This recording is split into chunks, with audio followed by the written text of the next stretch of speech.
Hello students, आज हम बात करने वाले हैं उच्चतम न्यायालय के एक ऐतिहासिक फैसले की। और यह फैसला केवल सरकारी कर्मचारियों, एडहॉक कर्मचारियों से ही नहीं जुड़ा है, बल्कि भारत के संविधान और समाज की आत्मा से भी जुड़ा है। उच्चतम न्यायालय ने स्पष्ट तौर पर कहा है कि सरकार एक संवैधानिक नियोक्ता है, वह किसी भी प्रकार से बाजार की तरह व्यवहार नहीं कर सकती। यानी कि अब सरकार को बजट घाटे या फाइनेंशियल स्ट्रेस का बहाना बनाकर ठेका मजदूरों, एडहॉक कर्मचारियों और आउटसोर्सिंग से लिए गए कर्मचारियों को शोषण करने का कोई अधिकार नहीं रहेगा।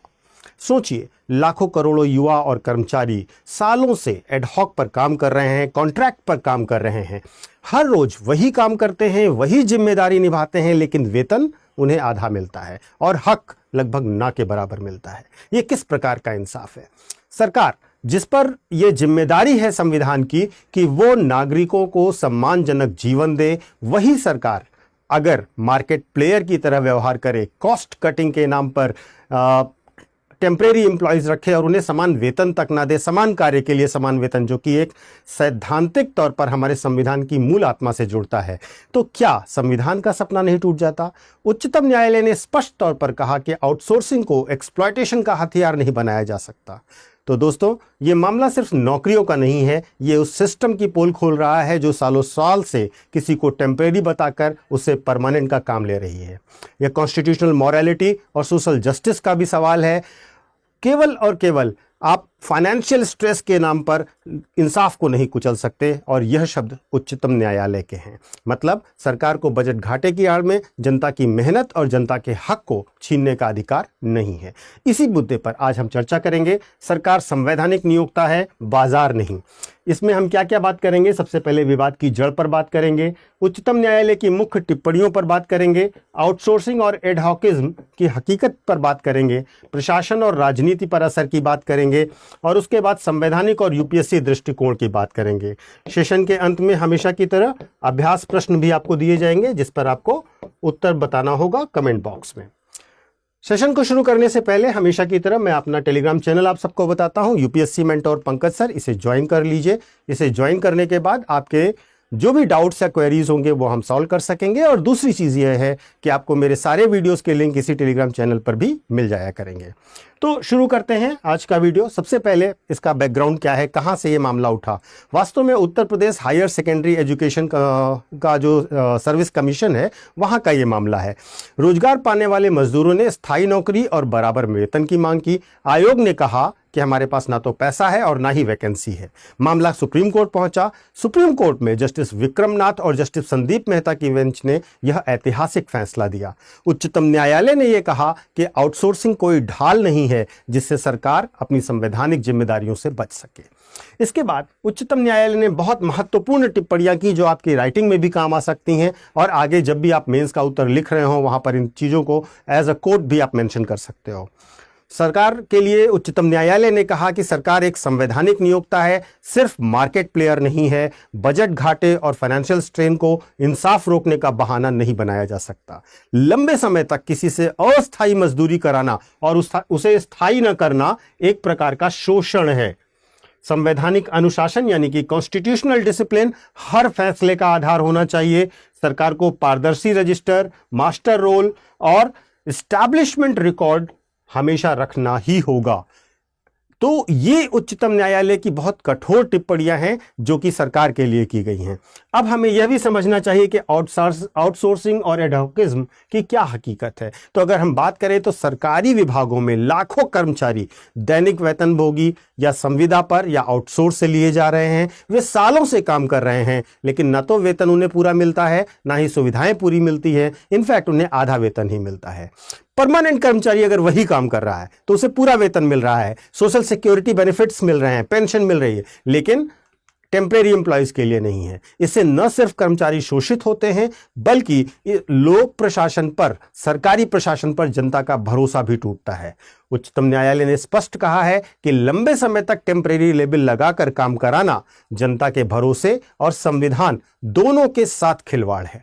अब हम इसके प्रशासन और राजनीति पर असर को भी देखेंगे। यदि सरकारें इस आदेश को मानेंगी तो लाखों कॉन्ट्रैक्ट और एडहॉक कर्मचारियों को स्थायी होने का रास्ता खुलेगा और समान वेतन और नौकरी की सुरक्षा की गारंटी बढ़ेगी। लेकिन इसमें कुछ चैलेंजेस भी हैं। राज्य सरकारें अक्सर कहेंगी कि वैकेंसी नहीं है, बजट नहीं है, और निजीकरण और आउटसोर्सिंग का दबाव बढ़ेगा और कोर्ट के आदेशों को लागू करने में राजनीतिक इच्छा शक्ति बहुत ज्यादा मेजर रोल प्ले करेगी। लेकिन आप ध्यान रखिएगा सुप्रीम कोर्ट की बात को बहुत इंपॉर्टेंट तरीके से, कि सरकार अपने बजट घाटे को जनता की मेहनत की कमाई पर नहीं डाल सकती है, तो इसलिए सरकार को यह करना ही पड़ेगा।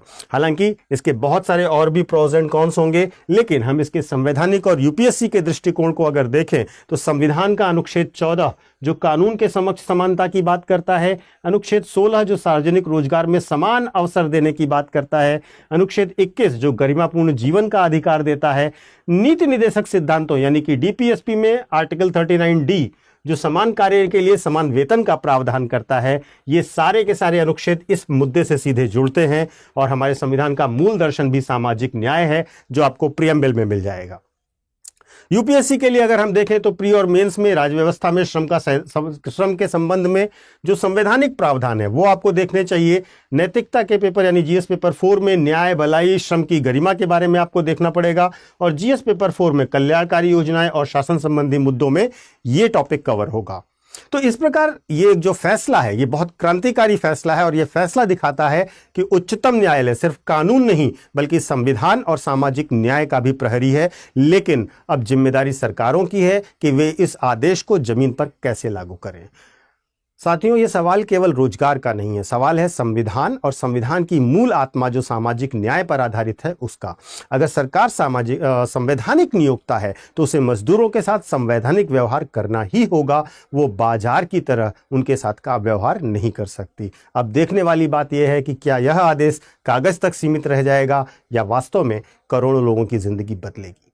तो आप जरूर कमेंट करके बताइएगा कि आपको क्या लगता है कि सुप्रीम कोर्ट का यह फैसला किस हद तक सही है और सरकार का पक्ष क्या होना चाहिए।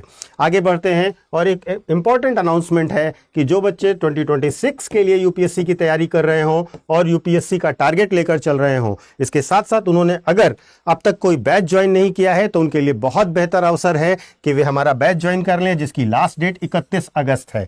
अगर आप 31 अगस्त तक हमारा बैच ज्वाइन कर लेते हैं तो आपको बहुत मिनिमम फीस यानी 9,999 की पड़ेगी, और इस कोर्स में, इस बैच में आपका पूरा कोर्स कंप्लीट कराया जाएगा विद रिवीजन सेगमेंट। उसके साथ साथ आपको बुक्स का सेट, मेंटोरशिप मिलेगी, और साथ ही साथ आपको मिलेगा प्रीलिम्स रेजिडेंशियल प्रोग्राम और मेंस रेजिडेंशियल प्रोग्राम। आप इन सब के बारे में डिटेल में देख सकते हैं, हमारे पूरे कोर्स का स्ट्रक्चर देख सकते हैं। आप ऐप पर विजिट कर लीजिए या फिर आप हमारी वेबसाइट पर विजिट कर लीजिए। महत्वपूर्ण रूप से अगर आपको यह कोर्स लेना है तो आपको यह फीस तब पड़ेगी जब आप इस कोड का इस्तेमाल करेंगे, और यह कोड है पीके लाइव। ध्यान रखिए, स्टडी IQ का कोई भी कोर्स अगर आप खरीदते हैं और आप पीके लाइव कोड का इस्तेमाल करते हैं तो आपको सबसे सस्ते दामों पर वह कोर्स मिल जाएगा। तो देर मत कीजिए, 31 अगस्त ही लास्ट डेट है, ज्वाइन कर लीजिए। आगे बढ़ते हैं और आज के प्रैक्टिस क्वेश्चन पर बात करते हैं। उच्चतम न्यायालय द्वारा दिए गए हालिया निर्णय में कहा गया कि सरकार संवैधानिक नियोक्ता है, बाजार नहीं। इस कथन के संदर्भ में निम्नलिखित पर विचार कीजिए। यह निर्णय मुख्यतः एडहॉक, दैनिक वेतनभोगी और आउटसोर्सिंग कर्मियों के नियमितीकरण और वेतन समानता से संबंधित है।